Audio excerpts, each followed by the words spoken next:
তো আজকের যে থিমটা আমি তোমাদের সাথে শেয়ার করব, এই থিমের কেক আমি কখনো তোমাদের সাথে শেয়ার করিনি, আর কখনো ভাবিও নি যে এরকম কোনো থিমের ওপর কেক আমাকে কোনোদিন বানালেও বানাতে হতে পারে। তো এই কেকটা আমাকে যিনি অর্ডার করেন তিনি 2-3টে আমাকে প্রেফারেন্স ছবি পাঠান, বলেন যে এই 2-3টে ছবি মিলিয়ে মিশিয়ে আমাকে একটা সুন্দর 2 টায়ারের কেক বানিয়ে দিতে হবে। তো আমি ভীষণ এক্সাইটেড, কারণ আমি এরকম সবসময় খুঁজতে থাকি যে ভাই আমাকে কেউ এরকম কিছু ইউনিক একটা থিমের কেক অর্ডার করুক, যাতে আমি বানানোর সুযোগ পাই, যাতে আমি তোমাদের সাথে কিছু নতুনত্ব শেয়ার করতে পারি। তো আজকের কেকের থিমটা ছিল অ্যানিমেশন থিম কেক। তো এই কেকটা অর্ডার যখন পেয়েছিলাম তার 1-2 দিন পর কেকটা ডেলিভারি দেওয়ার ছিল। তো যেদিন ডেলিভারি দেওয়ার ছিল তার আগের দিনই কিন্তু আমি এই সেমি ফন্ডেন্টের কাজগুলো বানিয়ে নিয়েছিলাম, কারণ তোমরা জানোই যে সেমি ফন্ডেন্টের কাজ সবসময় একদিন আগে বানিয়ে খুব ভালোভাবে ড্রাই করে নিয়ে এয়ারটাইট কন্টেনারের মধ্যে স্টোর করে রাখতে হয়। তো এখানে এই আকাশ টাইপের যে কাটারটা আছে এটা একটা সেট পাওয়া যায়, যেটা তোমাদেরকে আমি দেখিয়েছি। এটার দাম ওই 200 টাকার মতন নিয়েছিল, এক্স্যাক্ট দাম আমার মনে নেই, কারণ একসাথে আমি অনেকগুলো কাটার মোল্ড এসব কিনেছিলাম যখন থেকে ফন্ডেন্টের কাজ শুরু করি। তো এটা দিয়ে খুব সুন্দরভাবে আমি হোয়াইট কালারের ফন্ডেন্টের সাথে আমি কাট করে নিয়েছি, একদম আকাশ আকাশ টাইপের, দেখতে খুব সুন্দর লাগছিল। তারপর খুব ভালোভাবে ড্রাই করে নিয়েছিলাম। তো সবার প্রথমে আজকের যে স্পঞ্জটা এটা একটু আলাদাভাবে বানিয়েছি, কারণ অর্ডারটা ঠিক এরকমই ছিল যে 2 টায়ারের কেক হবে, কিন্তু দুরকম কালার মিশিয়ে বানাতে হবে, মানে স্পঞ্জের কালারটা দুরকম থাকবে, একটা হচ্ছে পার্পলিশ টাইপের আর একটা ইয়েলো কালারের। আর এই দুরকম কালার দিয়ে স্পঞ্জটা বানাতে হবে, কারণ স্পঞ্জটা কাটিং করার পরেও যেন কালারফুল লাগে। তো আমাকে কাস্টমার যেরকম বলেছিল আমি সেরকমভাবেই স্পঞ্জটাকে বানিয়ে নিয়েছি। তো এই স্পঞ্জের রেসিপি কিন্তু অলরেডি আমার চ্যানেলে আপলোড আছে, তোমরা যারা ইন্টারেস্টেড আছো তারা আমার আগের ভিডিওতে গিয়ে রেসিপিগুলো দেখে নিতে পারো। তো আজকের কেকটার ফ্লেভার ছিল ব্ল্যাক কারেন্ট, আর ব্ল্যাক কারেন্টের ওপর অনেক কেকের রেসিপি, অনেক কেকের ডেকোরেশনস আমি অলরেডি তোমাদের সাথে শেয়ার করেছি। তো সবার প্রথমে স্পঞ্জটাকে সোক করার জন্য নিয়ে নিচ্ছে এখানে জল আর ব্ল্যাক কারেন্ট ক্রাশ, এই দুটোকে মিশিয়ে নেব খুব ভালোভাবে, দিয়ে স্পঞ্জটাকে সোক করব। তোমরা চাইলে এখানে সুগার সিরাপ অথবা নর্মাল জলের সাহায্যেও কিন্তু স্পঞ্জটাকে সোক করে নিতে পারো। তো আজকের এই কেকের কালারটা, মানে ভেতরেরটা বলো বা বাইরেরটা, দুটো কালার কিন্তু আমার ভীষণই ভালো লেগেছে। মানে কেকটা বানিয়ে আমি ভীষণ মজা পেয়েছি, খুবই ভালো লাগছিল, কারণ এরকম কালারফুল কেউ আমাকে কেক বানাতে দিলেন আমি ভিতর থেকে ভীষণ খুশি হই, কারণ আমার ডার্ক কালারের কেক বা কালারফুল কেক আমার না ভীষণ পছন্দ। মানে শুধু কেকের কথা বলছি না, যে কোনো ডার্ক কালারই আমার ভীষণ ভালো লাগে, সেটা জামা কাপড় হোক অথবা কেক হোক অথবা অন্য কিছু। আর তোমরা যারা অনেকদিন আগে থেকে আমার ভিডিওর সাথে যুক্ত আছো তারা জেনেই থাকবে যে যখন আমি ক্রাশ ব্যবহার করি অ্যাজ আ ফিলিং হিসেবে, তখন কিন্তু ক্রাশটা একদম ভর্তি ভর্তি করে দিই, কোনো রকম কনজুসি আমি করি না, কারণ ক্রাশটা তোমরা যতটা দেবে কেকের টেস্টটা ততটাই এনহ্যান্স হয়, ততটাই ভালো লাগে। আর যেহেতু এটা ব্ল্যাক কারেন্ট কেক ছিল সেজন্য মানে আমি পিওর ব্ল্যাক কারেন্ট, মানে ড্রাই ব্ল্যাক কারেন্টটা ব্যবহার করেছি অ্যাজ আ ফিলিং হিসেবে, মানে আমি ক্রাশও ব্যবহার করেছি, আবার ব্ল্যাক কারেন্ট যে ফ্রুট হয় সেটাও ব্যবহার করেছি। তবে আমি তোমাদেরকে বলবো তোমরা এখানে ক্রাশটাই ব্যবহার করো, আমার কাছে ব্ল্যাক কারেন্ট ড্রাই ফ্রুটটা ছিল বলেই ব্যবহার করেছি, নাহলে হয়তো আমিও করতাম না। তো যাই হোক, এখানে আমার অ্যাসেম্বলিংটা করা একদমই কমপ্লিট।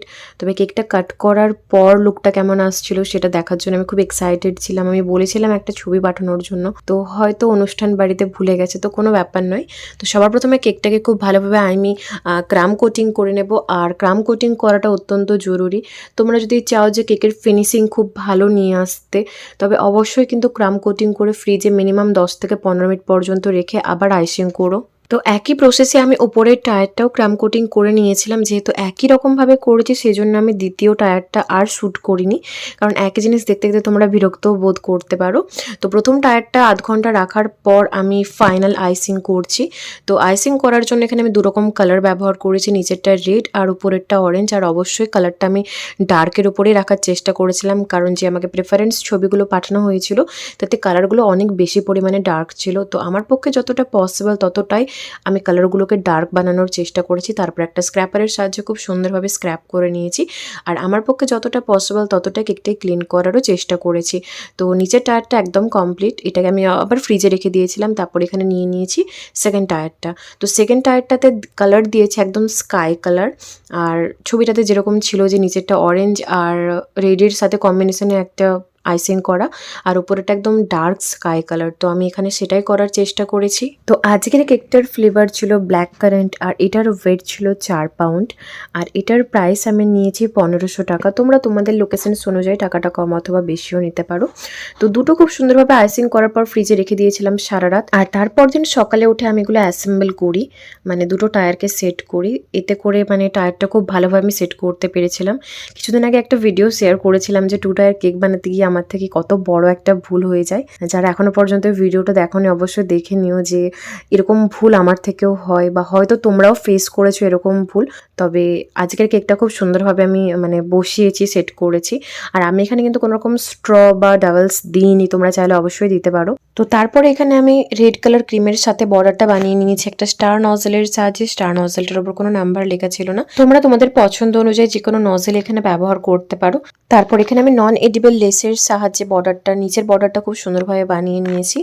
আর তারপরে নিয়ে নিয়েছি স্কাই কালার ক্রিমের সাথে একটা ছোট্ট পাইপিং ব্যাগকে ভি শেপে কাট করে নিয়ে, যেরকমভাবে আমি লিফ বানাই না ঠিক সেরকমভাবেই পাইপিং ব্যাগটাকে কাট করে নেবার পর আমি এরকমভাবে বর্ডার বানিয়ে নিয়েছি। তো দেখতেই পাচ্ছ কেকটা লুকটা এখনই অনেক সুন্দর লাগছে, তবে ডিজাইন এখনো অনেক বাকি। তো অ্যানিমেশনের টপার যেহেতু আমার কাছে ছিল না, সেজন্য প্রত্যেকটা অ্যানিমেশন যেগুলো যেগুলো আমাকে ছবি পাঠানো হয়েছিল প্রত্যেকটা অ্যানিমেশন আমি গুগল থেকে খুঁজে খুঁজে প্রিন্ট আউট করে বের করে নিয়েছিলাম। আর খুব সুন্দরভাবে কাটিং করেছে, আর কাটিংটা যদিও আমি করিনি, আমার হাজব্যান্ড করেছে। তো ও খুব সুন্দরভাবে এই মানে প্রিন্ট আউটগুলো কাটিং করতে পারে, এতটা সুন্দরভাবে আমি পারি না, তো ওকেই বলি করে দেওয়ার জন্য।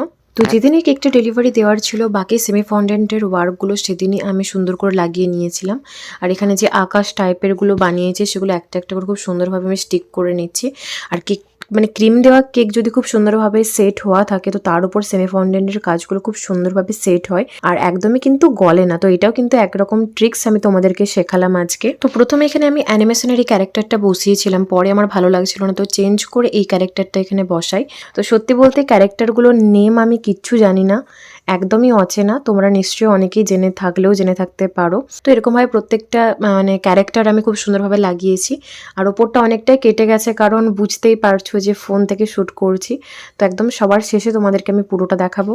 তো সবার শেষে কয়েকটা নন এডিবল ফক্সি বল, হয়তো এটাকে এটাই বলে, তো এই নন এডিবল বলগুলো দিয়ে কেকটাকে খুব সুন্দরভাবে ডেকোরেশন করেছি। তো ফাইনালি আমার কেকের ডেকোরেশনসটা একদমই কমপ্লিট। কেমন লেগেছে তোমাদের সেটা আমাকে অবশ্যই কমেন্ট করে জানিও, আর যদি ভালো লেগে থাকে তো অবশ্যই একটা লাইক করে যেও। তো চলো দেখা হচ্ছে পরের ভিডিওতে আবার নতুন কিছু ডেকোরেশনসের সাথে।